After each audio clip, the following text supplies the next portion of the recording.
तभी अचानक जेसन ने ऐसी चीज देखी जिससे कि वो शॉक ही रह गया। फ्रिज के अंदर जो आइसक्रीम रखी हुई थी वो लिटरली मूव हो रही थी। जेसन ने तो काफी ज्यादा चिल्लाते हुए अपने फादर को बुला लिया था, पर उसके फादर तो जेसन की बातों पर विश्वास करने की बजाय उसे ही डांटने लग जाते हैं। और अब जेसन बड़ी शांति के साथ अपने कमरे में चला गया था, पर अब जेसन के फादर ही उस आइसक्रीम को लेकर खाने लग जाते हैं। ये वही आइसक्रीम थी जिसे कि कुछ साल पहले हैरी और उसके दोस्त ने जमीन के अंदर से ढूंढा था, और अब तक तो ये आइसक्रीम द स्टफ नाम से काफी ज्यादा फेमस हो चुकी थी। आइसक्रीम की डिमांड लोगों में इतनी ज्यादा बढ़ जाती है कि इसकी एडवर्टाइजमेंट सेलिब्रिटीज करना स्टार्ट कर देते हैं। साथ ही साथ इस आइसक्रीम को बनाने के लिए बहुत सारी फैक्ट्रीज भी ओपन कर दी गई थी। चारों तरफ द स्टफ आइसक्रीम का बोलबाला चल रहा था। लोग इस आइसक्रीम को खाने के लिए पागल होते थे। द स्टफ आइसक्रीम शहर में एक बहुत ही बड़ा ब्रांड बन चुका था, लेकिन स्टफ आइसक्रीम की इतनी ज्यादा ग्रोथ की वजह से बाकी आइसक्रीम कंपनियों का बिजनेस गिरता जा रहा था। इसीलिए दूसरे आइसक्रीम कंपनी के ओनर्स एक साथ मिलते हैं ताकि वो सब द स्टफ आइसक्रीम के इंग्रेडिएंट्स का पता लगा सके। अब उन सारे बिजनेसमैन ने द स्टफ आइसक्रीम के इंग्रेडिएंट्स का पता लगाने के लिए डेविड नाम के एक डिटेक्टिव को हायर कर लिया था। डेविड तो बिना टाइम वेस्ट किए अपने इन्वेस्टिगेशन पर लग जाता है। अब हमें यहाँ जेसन दिखाया जा रहा था जिसके घर वाले द स्टफ आइसक्रीम के एकदम दीवाने हो चुके थे। वो सब तो लंच डिनर सभी टाइम पर आइसक्रीम ही खाते रहते हैं। साथ ही साथ उनका पूरा फ्रिज द स्टफ आइसक्रीम से भरा पड़ा था।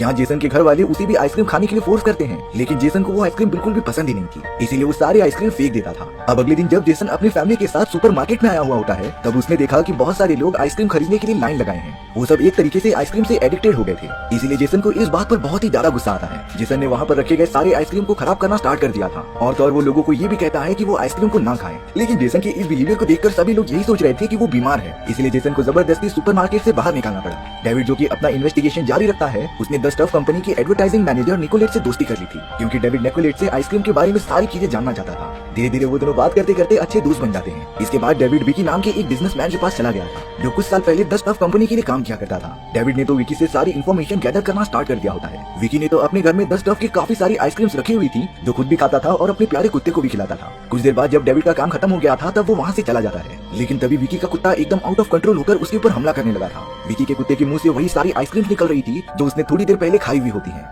दरअसल ये स्टफ आइसक्रीम एक एलियन क्रिएचर होती है, जिसे खाने के बाद वो उस डॉग को कंट्रोल करने लगी थी, लेकिन ये बात अभी तक किसी को भी पता ही नहीं होती। अब डेविड एक शॉप के पास खड़ा हुआ होता है, जहाँ पर द स्टफ आइसक्रीम के स्टॉक्स खत्म ही होते जा रहे थे। लोग तो भर भर के आइसक्रीम खाने के लिए खरीदते जाते हैं, जैसे कि उन्हें इस आइसक्रीम का नशा चढ़ गया हो। डेविड को अभी भी आइसक्रीम के बारे में सारी जानकारी नहीं पता चलती। अब अगले दिन डेविड यूं ही रास्ते पर चार्ली नाम के एक आदमी से मिलता है। दरअसल चार्ली भी इसी आइसक्रीम के इंग्रेडिएंट्स के बारे में पता लगाना चाहता था और सारी पब्लिक के सामने इसकी पोल खोलना चाहता था। अब डेविड और चार्ली अपना इन्वेस्टिगेशन करने के लिए एक पोस्ट ऑफिस में आ जाते हैं, जहाँ पर सारी चीजों की डॉक्यूमेंटेशन मौजूद थी। और जब पोस्ट ऑफिस में काम करने वाला एक आदमी कमरे में जाकर डॉक्यूमेंट्स लाता है, तभी वो अचानक से बेहोश हो गया था, और तो और उसके मुंह से वही सारी व्हाइट आइसक्रीम निकल रही थी जो कि लिटरली हिल रही होती है। वो पूरी की पूरी आइसक्रीम तो उस आदमी के बॉडी से बाहर निकलकर खिड़की के दूसरी ओर चली गई थी। डेविड और चार्ली भी अब उसका लगातार पीछा करने लगे थे, लेकिन अब उन दोनों के ऊपर कई अनजान लोगों ने हमला कर दिया था। ये वो लोग थे जिन्हें की शायद से वो आइसक्रीम कंट्रोल कर रही थी, क्योंकि जब भी कोई भी आदमी उस आइसक्रीम को खाता था, वो आइसक्रीम लोगों के माइंड को कंट्रोल करते हुए उन्हें एक तरीके से ज़ॉम्बी बना देती थी। तब उनके बॉडी से खून निकलने के बजाय वही आइसक्रीम निकल रही थी, यानी कि वो आइसक्रीम उनकी पूरी बॉडी में मौजूद होती है। वो दोनों उन आदमियों से लड़ते हुए कैसे भी करके वहाँ से बच जाते हैं, और अब डेविड और चार्ली एक बार में आकर कुछ बातें करने लगे थे।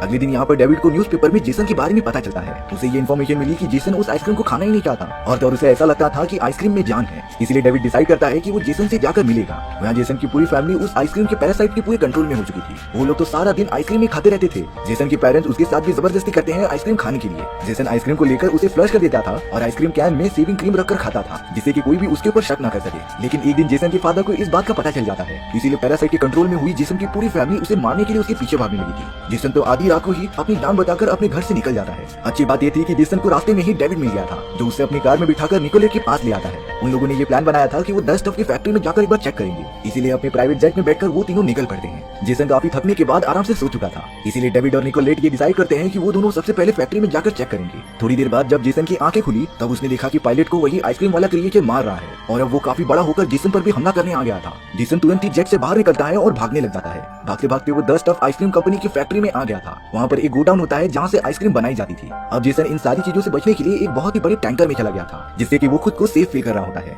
वहीं डेविड और निकोलेट ने द स्टफ आइसक्रीम कंपनी की फैक्ट्री में विजिट करना स्टार्ट कर दिया था, लेकिन वहाँ के मैनेजर्स उन्हें आइसक्रीम के कंटेंट के बारे में नहीं बताते, जिसके बाद डेविड और निकोलेट को एक मोटेल में शिफ्ट कर दिया गया था। और यहाँ सोते टाइम डेविड के ऊपर एक बहुत ही बड़े आइसक्रीम वाले क्रिएचर ने हमला कर दिया होता है, जो डेविड के चेहरे पर रुककर उसे सांस रोककर मारना चाहता था। लेकिन निकोलेट कैसे भी करके उस क्रिएचर को जला देती है, जिससे कि डेविड ने उसे निकाल कर फेंक दिया था। और अब एक आदमी जिसे कि उसी आइसक्रीम ने कंट्रोल किया हुआ था, उसने डेविड पर बड़ी बेरहमी से हमला कर दिया था। लेकिन काफी चालाकी से डेविड ने उसी आइसक्रीम के अंदर दूसरे आदमी को फंसा दिया होता है। डेविड और निकोलेट तो आधी रात को मोटेल से निकल गए थे और सीधा द स्टफ कंपनी के गोडाउन की तरफ जाने लगते हैं। रास्ते में उन्हें एक बहुत ही बड़ा कंटेनर दिखाई दिया था, जिसका पीछा करते करते वो दोनों गोडाउन तक पहुंच भी जाते हैं। ये देखने के बाद डेविड एकदम से शॉक रह गया था, क्योंकि सारे वर्कर्स जमीन से निकलने वाली अजीब तरीके की व्हाइट क्रीम की मदद से वो सारे आइसक्रीम बना रहे थे। डेविड को यहाँ पर लगभग सारी बातें समझ में आ चुकी थी, इसीलिए अब वो उस पूरे माइनिंग साइट को खत्म करने के लिए वहाँ पर एक डायनामाइट लगा देता है। साथ ही साथ उसने वहाँ के वर्कर्स के कॉस्ट्यूम पहन लिए थे, जिससे कि वो उन्हीं के बीच जाकर काम करने लगा है। यहाँ पर जेसन वहीं एक बहुत ही बड़ी कंटेनर के अंदर मौजूद था, जिसके अंदर वर्कर्स आइसक्रीम भरना स्टार्ट कर देते हैं। जेसन तो काफी ज्यादा चिल्लाने लगा था। थैंक गॉड डेविड वहीं पर होता है और उसने जेसन की आवाज सुन ली थी,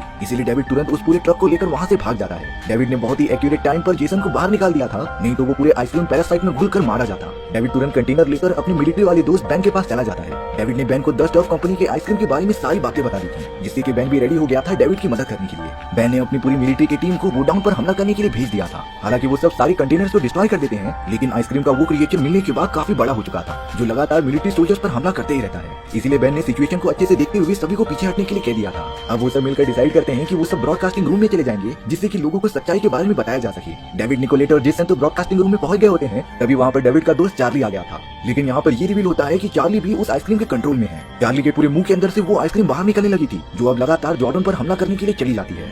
सभी लोग काफी ज्यादा डर गए थे, लेकिन डेविड ने इलेक्ट्रिसिटी की एक वायर लेकर उस आइसक्रीम पर छोड़ दिया था, जिससे कि वो पूरी आइसक्रीम का क्रिएचर जलकर राख हो जाता है। सिचुएशन नॉर्मल होने के बाद बेन ने सभी लोगों को ब्रॉडकास्टिंग रूम से मैसेज दे दिया था। उसने कहा कि द स्टफ की आइसक्रीम एक पैरासाइट है, जो लोगों को अंदर से कंट्रोल कर रही है, और इसी पैरासाइट ने लोगों को मजबूर किया कि वो आइसक्रीम का इंटेक और बढ़ा दें, और इसी पैरासाइट ने लोगों को और कमांड दिया कि वो और ज्यादा आइसक्रीम खाएं। कुछ ही दिनों में